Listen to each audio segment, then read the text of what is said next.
Hello everyone, welcome to Investographer YouTube channel. आज का ये जो वीडियो है वो बस मेंबर्स ओनली रहने वाला था, पर हमने सोचा कि क्यों ना इसे आप सब लोगों के साथ भी शेयर किया जाए। तो आज की इस वीडियो में मैं 3 ऐसे स्टॉक्स बताऊंगा जो कि मैं लॉन्ग टर्म के लिए अभी बाइंग करने के लिए सोच रहा हूँ। ये इसलिए मैं बताने जा रहा हूँ क्योंकि पिछली बार जब मैंने वीडियो डाला था जिसमें मैंने 5 अपने बाइंग स्टॉक्स बताए थे, जब मार्केट यहाँ पे करेक्शन कर रहा था, तब काफी लोगों ने कमेंट किया था कि आप जब बाय कर रहे हो तभी हमें अपडेट कर दिया कीजिए ताकि हम भी इन स्टॉक्स को जो है निचली लेवल्स पर बाय कर पाए। तो मुझे भी लगा कि ये बात तो सही है। अगर मैं आप सब लोगों के साथ शेयर कर रहा हूं कि मैं कौन से स्टॉक्स मैंने बाय किए, तो क्यों ना उन्हें तभी शेयर किया जाए जब मैं बाय कर रहा हूं। ओके, तो इसीलिए जो है मैं ये वीडियो अभी बना रहा हूँ। और इस वीडियो में मैं 3 स्टॉक्स जो है आपको जल्दी से बताऊंगा ही बताऊंगा। उसके साथ जो है एक वॉच लिस्ट भी जो है वो आपके साथ शेयर करूंगा, जिसमें कुछ स्विंग और कुछ पोजिशनल ट्रेड्स जो है आपको उसमें देखने को मिलेंगे। तो पहले हम सीधा चलते हैं उन स्टॉक्स की तरफ जो मैं लॉन्ग टर्म के लिए बाय कर रहा हूँ। उसमें सबसे पहला है बालकृष्ण इंडस्ट्री। अगर आप सब लोगों को पता हो तो इस स्टॉक का मैंने नाम जो है पिछली बार भी लिया था, जो पिछली वीडियो आई थी उसमें भी लिया था, और यहाँ पे ब्रेकआउट पे मैंने जो है इस स्टॉक को बाय किया था। फिर वहां से जो है हमें एक्सपेक्टेड एक रैली बालकृष्णा इंडस्ट्री में देखने को मिली और इसने अपना जो पहला टारगेट है वो अचीव कर लिया। उसके बाद रिट्रेसमेंट आना जरूरी था और वही रिट्रेसमेंट यहाँ पे आता हुआ हमें बालकृष्णा इंडस्ट्री में दिख रहा है। तो अब मैं क्या करूंगा कि जब ये रिट्रेसमेंट कंप्लीट हो जाएगा और कहीं जाकर 50 डे मूविंग एवरेज पर जाकर या उससे नीचे जाकर या फिर 20 डे मूविंग एवरेज पर जहां पर भी ये स्टॉक सपोर्ट लेकर बाउंस बैक देने लगेगा, वहां पे मैं इसको और ज्यादा बाय करूंगा। इससे क्या होगा कि यहाँ पे मैंने जो क्वांटिटी ऐड की है उसी में पिरामिडिंग हो जाएगी। तो इस तरह से पिरामिडिंग की जाती है कि आप हर लेवल पर जो है थोड़ा थोड़ा बाय करते हो, जिससे आपकी रिस्क कम हो जाए। और वही जो है मैं यहाँ पे करने वाला हूँ। तो लॉन्ग टर्म के लिए भी हो तो भी मैं पूरी तरह से रिस्क नहीं लेता। रिट्रेसमेंट के बाद जब बाउंस बैक देगा तब मैं इस स्टॉक को जो है अपने लॉन्ग टर्म पोर्टफोलियो में ऐड करने के लिए देख रहा हूँ। इसके बाद ये भी स्टॉक जो है लॉन्ग टर्म वाला ही स्टॉक है और इसको मैंने जो है अगेन पिछली वीडियो में भी जो है आप सब लोगों के साथ शेयर किया था, और ये स्टॉक वही का वही है जहां पे मैंने पिछली बार बाय किया था। मैंने इस ब्रेकआउट के बाद जो है इस कैंडल के आसपास कहीं पे मैंने गैलेक्सी सर्फेक्सेंट को जो है बाय किया होगा। पर अगर अब देखो तो अब जो है मैं ऐड करने के पीछे का रीजन क्या है, तो अब जो है इसमें वॉल्यूम्स आना शुरू हो गए हैं। तो ये कभी भी जो है बड़ी कैंडल्स बनाकर ऊपर जा सकता है, जैसे यहाँ पे बने। देखिए इससे पहले वॉल्यूम बिल्कुल भी नहीं थे, अचानक से वॉल्यूम आया, बड़ी कैंडल बनाई। तो इसी तरह की कैंडल्स जो है यहाँ पे बालकृष्ण इंडस्ट्री गैलेक्सी सर्फेक्सेंट में भी जो है आपको बनते हुए देखने को मिल सकती है। और इसीलिए जो है, और यहाँ पे अच्छा खासा बेस ऑलरेडी बना चुका है स्टॉक, तो ऐसे में रिस्क भी जो है काफी कम हो सकता है, प्लस वॉल्यूम इंक्रीज कर रहा है। तो ऐसे में इस स्टॉक को मैं बिल्कुल सीएमपी पे भी जो है बाय करने के लिए सोच रहा हूं। और तीसरा और आखिरी स्टॉक जो कि मैं लॉन्ग टर्म अपने पोर्टफोलियो में बाय करने के लिए देख रहा हूं वो है बालाजी एमाइंस। बालाजी एमाइंस को अगर आप देखें तो बालाजी एमाइंस को हमने इस ब्रेकआउट के बाद इस कैंडल पर बाय किया था। आप सब लोगों को पता है, अगर बिग बुल क्लब के मेंबर हो आप तो आपको तो ये अच्छे से पता होगा, क्योंकि हम सब लोगों ने जो है बिग बुल क्लब में दोपहर को बैठ कर जो है इस पर काफी अच्छे से डिस्कस भी किया था। और मेरे ख्याल से मेरे साथ साथ काफी लोगों ने जो है इसमें बाइंग भी की थी। पर उसके बाद एक दो बड़ी कैंडल बनाने के बाद इसमें रिट्रेसमेंट आया और मैं ये रिट्रेसमेंट एक्सपेक्ट कर रहा था और काफी ज्यादा जरूरी हो गया था, क्योंकि एक साथ अगर ऊपर चला जाए तो वैसे में जो है आपका आरआर रेशो खराब हो जाता है। तो ब्रेकआउट के बाद जब भी रिट्रेस करता है तो वीक हैंड्स जो है स्टॉक में से एग्जिट कर लेते हैं। तो वही हमें यहाँ पे होता हुआ दिखा। इस ब्रेकआउट के बाद जो है रिट्रेसमेंट आया। रिट्रेसमेंट का अब जो है 35 के सपोर्ट जोन पर अगर सपोर्ट ले लेता है ये स्टॉक और यहाँ से जो है बाउंस बैक आता है और ये बाउंस बैक इस स्टॉक को लेकर जाता है अपने इस लेवल तक 35-40 के लेवल तक, तो वैसे में जो है मैं इस स्टॉक में और ज्यादा बाइंग के लिए देखूंगा। तो मैं 35-40 के लेवल तक जाने का क्यों इंतजार करूंगा, अगर क्योंकि आप यहाँ पे देखें तो यहाँ पे मूविंग एवरेज क्लस्टर एक बन चुका है। 20 डे, 50 डे और 100 डे तीनों भी मूविंग एवरेज का एक क्लस्टर यहाँ पे बना हुआ है। तो ये काफी स्ट्रॉन्ग रेजिस्टेंस की तरह काम करता है। तो ऐसे ना हो जाए कि यहाँ से एक ग्रीन कैंडल बनाए और हम यहाँ पे बाय करें और स्टॉक दूसरे दिन यहाँ से ब्रेकडाउन दे दे। तो वैसा ना हो, इसलिए मैं थोड़ा एक्स्ट्रा कॉशियस हो रहा हूँ यहाँ पे। और जो है 35-40 के ऊपर जब स्टॉक निकल जाए उसके बाद जो है मैं इसमें बाइंग के लिए देख रहा हूँ। अब जो है मैं आप सब लोगों के साथ उस लिस्ट को शेयर करता हूँ जिस पे मेरी नजर रहेगी इस वीक। और उसमें सबसे पहला जो स्टॉक है वो है मान इंफ्रा। मान इंफ्रा को अगर देखो आप तो मान इंफ्रास्ट्रक्चर में काफी बढ़िया यहाँ पे जो है चार्ट पैटर्न बन रहा है। मान इंफ्रा ने एक बढ़िया रैली दी, उसके बाद जो है इसमें रिट्रेसमेंट देखने को मिला। रिट्रेसमेंट जो है लगभग 20 डे मूविंग एवरेज के आसपास या उस लेवल के आसपास जो है हमें खत्म होते हुए दिखा। और अब जो है यहाँ से थोड़ा सा स्टेबल होते हुए हमें स्टॉक दिख रहा है। तो ऐसे में इस स्टॉक में बिल्कुल आप एंट्री ले सकते हैं। अगर टारगेट की हम बात करें मान इंफ्रा में, तो टारगेट के तौर पर हम फिबो के हिसाब से अगर देखें तो टारगेट जो हो सकते हैं मान इंफ्रा में वो आराम से आपको जो है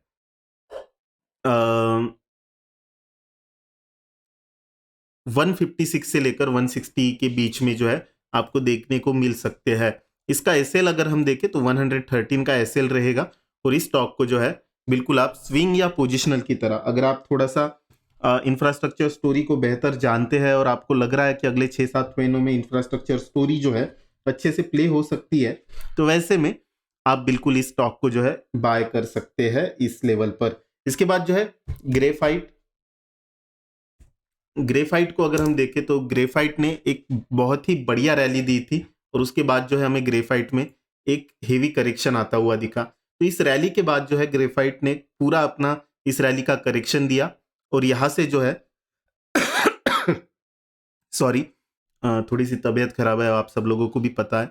उसके बाद भी ये वीडियो बना रहा हूं, तो अगर आपने अभी तक लाइक नहीं किया है तो मैं कहना चाहूंगा कि यार प्लीज लाइक कर दो।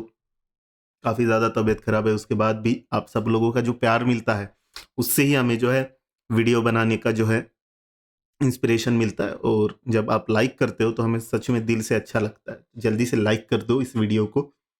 ग्रेफाइट को हम देख रहे थे, तो ग्रेफाइट में इस रैली के बाद जो है हमें एक पूरा करेक्शन देखने को मिला और यहाँ से जो है अब ग्रेफाइट जो है ट्रेंड रिवर्सल पैटर्न बना रहा है। तो अगर हम सबसे पहले देखें तो 496 के लेवल को इसने तोड़ा और उसके बाद मैंने बाय नहीं किया क्योंकि एसएल के तौर पर जो है ये बिल्कुल भी फेवरेबल नहीं था। अगर ये 496 के लेवल को तोड़ने के बाद हम इसको बाय करते इस लेवल के पास, तो 22-23% का जो है यहाँ पे एसएल बनता। पर अब जो है वहां पे थोड़ा सा कंसोलिडेट किया, ऊपर गया और अब नीचे आ रहा है ये। तो ऐसे में ये बहुत बढ़िया एसएल यहाँ पे 496 का डेवलप हो चुका है। तो काफी लिमिटेड एसएल है। अगर यहाँ से ग्रेफाइट बाउंस बैक देता है और 200 डे मूविंग एवरेज के ऊपर निकल पाता है, ओके, मतलब 530 के ऊपर निकल पाता है, वैसे में मैं इसमें बिल्कुल एंट्री लेना चाहूंगा। और आपका जो एसएल रहेगा वो रहेगा 496 का। और ऐसे में जो है एसएल का अगर हम देखें तो बस 5.5% का आपका एसएल रहेगा। और इसमें टारगेट के तौर पर जो है हम मिड टर्म टारगेट के लिए बिल्कुल 635 को देख सकते हैं। और थोड़ा सा उससे आगे अगर हम जाके देखें तो 745 के टारगेट जो है हमें ग्रेफाइट में आते हुए देखने को मिल सकते हैं। बीच में इसमें वॉल्यूम भी अच्छे उठे थे, उसके बाद रिट्रेसमेंट के बाद बहुत ज्यादा वॉल्यूम हमें दिखे नहीं और फिर से एक बार यहाँ पे हेवी वॉल्यूम उठे थे। तो ऐसे में जो है काफी ज्यादा चांसेस है कि इस तरह की कैंडल्स बनाकर जो है ग्रेफाइट आपको जाते हुए दिखाई दे। साथ ही साथ इसके पीछे एक दूसरा भी रीजन है कि मार्केट अभी जिस तरह से बिहेव कर रहा है, वैसे में अगर आप देखो तो जो ऑलरेडी करेक्टेड स्टॉक है उनमें ज्यादा अब जो है करेक्शन आ नहीं रहा है। तो ग्रेफाइट ने ऑलरेडी काफी ज्यादा करेक्शन दे चुका है। तो ऐसे में जो है ग्रेफाइट में और ज्यादा हेवी करेक्शन आने के चांसेस कम है। पर हम एसएल लेकर चल रहे हैं, तो इसीलिए एसएल जब भी हिट हो जाए उसके बाद जो है हमें ग्रेफाइट से निकल जाना है। इसके बाद नेक्स्ट स्टॉक जो आता है टीवीएस मोटर। अब काफी लोग बोलेंगे कि यार आप तो टीवीएस मोटर को कभी बाय करने के लिए नहीं बोलते, पर अब कैसे बोल रहे हो? तो बिल्कुल मैं कभी भी टीवीएस मोटर को जो है बाय करने के लिए नहीं बोलता। मुझे पर्सनली उतना खास नहीं लगता है स्टॉक, पर अगर चार्ट पैटर्न के हिसाब से देखें तो बिल्कुल इसको स्विंग या पोजिशनल के तौर पर जो है हम ले सकते हैं। 628 का एसएल रहेगा और ब्रेकआउट लेवल जो रहेगा इसका वो रहेगा 671 का, ओके। तो हम क्या करेंगे इसमें, जब ये नीचे से यहाँ से बाउंस बैक देकर ये 50 और 20 डे मूविंग एवरेज मतलब 650 के ऊपर आ जाएगा, तो वहाँ पे हम जो है 30% की बाइंग करेंगे। उसके बाद मेजर बाइंग के लिए जो है हम 671 का ब्रेकआउट का इंतजार करेंगे, और जैसे ही स्टॉक 671 का ब्रेकआउट दे दे उसके बाद जो है हम इसमें और ज्यादा बाइंग करेंगे। अब इसका टारगेट क्या हो सकता है, तो हम टारगेट जो है इसका मान के चलते हैं कि 765 का जो है हम पहला टारगेट मान के चल रहे हैं। अगेन इसके पीछे भी एक रीजन है कि ऑटो सेक्टर जिस तरह से बुलिश है, वैसे में सारे ही घोड़े गधे जो है अभी भाग रहे हैं। तो ये तो गधा तो नहीं है पर थका हुआ घोड़ा मानेंगे हम इसको। तो ये भी जो है, इसमें भी जो है हमें बाइंग वापस से लौटते हुए दिखाई दे रही है। अगर आप वॉल्यूम्स को ध्यान से देखो तो वॉल्यूम्स ड्राई अप होने के बाद जो है अब वॉल्यूम्स यहाँ पे भी बीच बीच में हमें उठते हुए दिख रहे हैं। तो वैसे में ये भी काफी इंटरेस्टिंग स्टोरी जो है इस वीक की हो जाती है, जिसपे आप आने वाले दिनों में नजर रख सकते हो।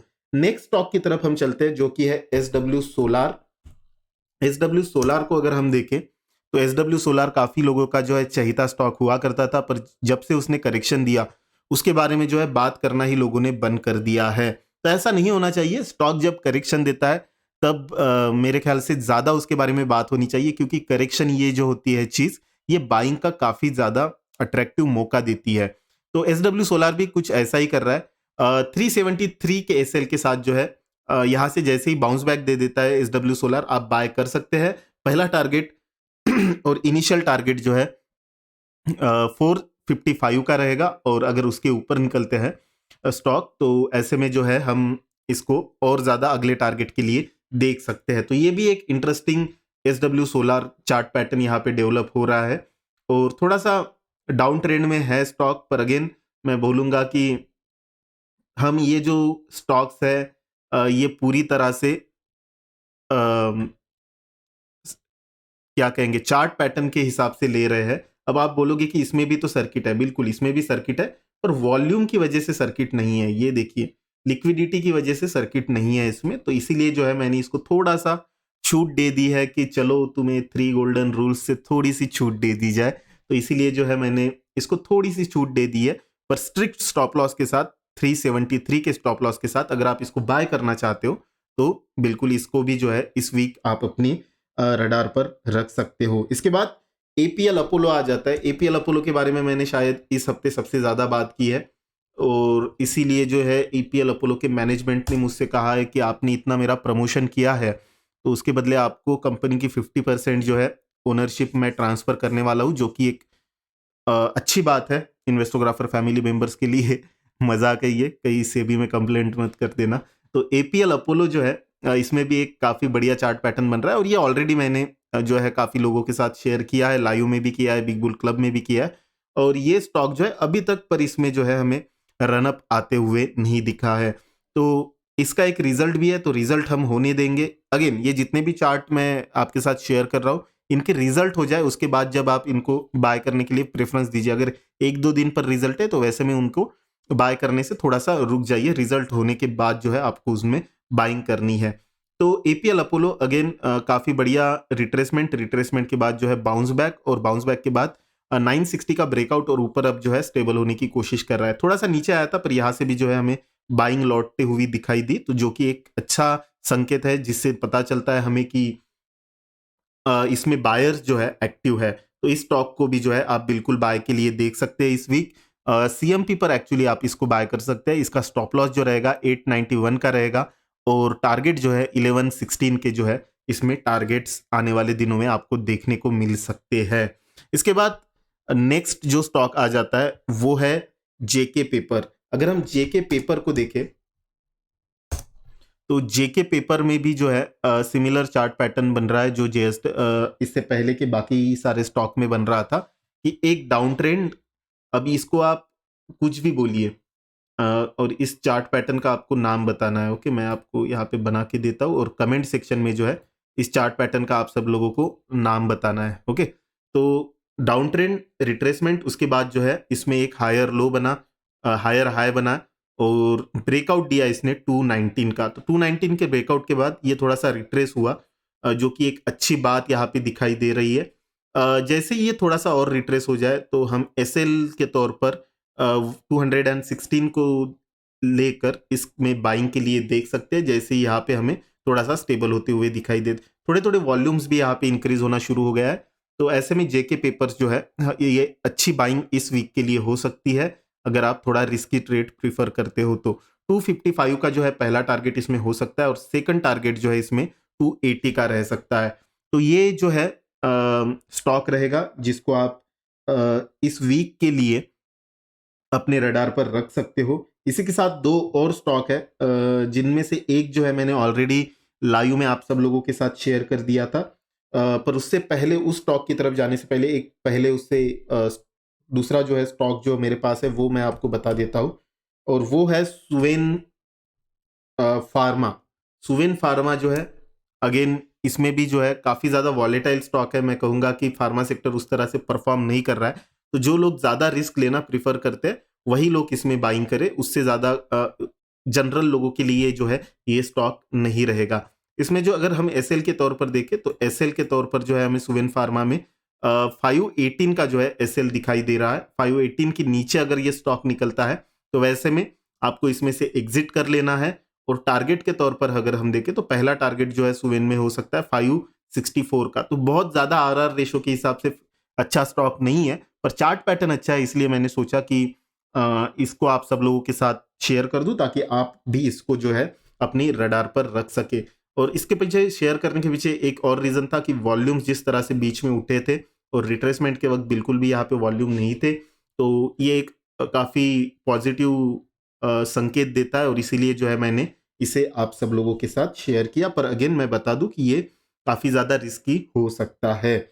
इसके बाद BASF इंडिया, इसको मैंने काफ़ी लोगों के साथ ऑलरेडी शेयर कर रखा है। बिग बुल क्लब के अगर मेंबर नहीं हो आप तो आपको हो जाना चाहिए एक्चुअली बिग बुल क्लब का मेंबर। आपको उसमें काफ़ी सारे एडेड बेनिफिट्स जो है वो मिल जाते हैं। तो अगर आप बिग बुल क्लब के मेंबर नहीं हो तो उसके बारे में आपको ज़रूर सोचना चाहिए। बाकी बिग बुल क्लब मेंबर्स के साथ जो है हमने इसे शेयर किया था और इस स्टॉक को जो है आप बिल्कुल CMP पर बाय कर सकते हो। 3098 का एसएल लगा के जो है इस स्टॉक को आप BASF को जो है बाय कर सकते हो। इसमें पहला टारगेट जो आपको आते हुए दिखेगा वो आराम से 3699 मतलब 3700 के आसपास का जो है इसमें एक टारगेट आपको आने वाले दिनों में देखने को मिलेगा, जो कि एक बहुत ही बढ़िया टारगेट हो सकता है। अगर आप यहाँ पे वॉल्यूम्स भी देखें तो वॉल्यूम्स भी काफ़ी बढ़िया से इंक्रीज हो रहे हैं इसमें। तो ऐसे में जो है काफ़ी जल्दी जो है इस तरह की कैंडल्स बनाकर ये स्टॉक आपको परफॉर्म करते हुए दिखाई दे सकता है। तो ये सारे स्टॉक्स थे जिनको मैं इस वीक रडार पर रखने वाला हूँ। मैं आपको भी कहूँगा कि आपके भी रडार पर ये स्टॉक रहने चाहिए, पर बाइंग करते वक्त पूरी तरह से अपने रिस्क पर और अपने फाइनेंशियल एडवाइजर से बात कर कर बाइंग कीजिए। ये जो मैंने शेयर किया है ये बस एजुकेशनल पर्पस के लिए जो है मैंने आप सब लोगों के साथ शेयर किया है। बात करते वक्त जो है क्योंकि तबीयत थोड़ी सी खराब है तो आवाज़ में हो सकता है कि थोड़ा सा डिस्टर्बेंस आ गया हो आपके साथ, क्योंकि थोड़ी सी गले में भी जो है खिचखिच है, तो उसके लिए मैं सॉरी कहना चाहूँगा। बाकी अगर आप सब लोगों को यार वीडियो पसंद आ गया हो तो इतनी मेहनत से हम वीडियो बनाते हैं, मैं हो या अंकित हो, हम काफ़ी मेहनत से जो है आप सब लोगों के लिए कंटेंट तैयार करते हैं, तो प्लीज़ लाइक कर दिया कीजिए। 500 लाइक्स का हम टारगेट रखते हैं इस वीडियो के लिए, और साथ ही साथ कमेंट सेक्शन में बताइए कि आपको इनमें से कौन सा स्टॉक सबसे बढ़िया लगा। ओके, तो चलिए इसी के साथ आज मैं यहीं पे आप सब लोगों की विदा लेता हूँ। मिलता हूँ कल के लाइव स्ट्रीम में, तब तक के लिए बाय बाय।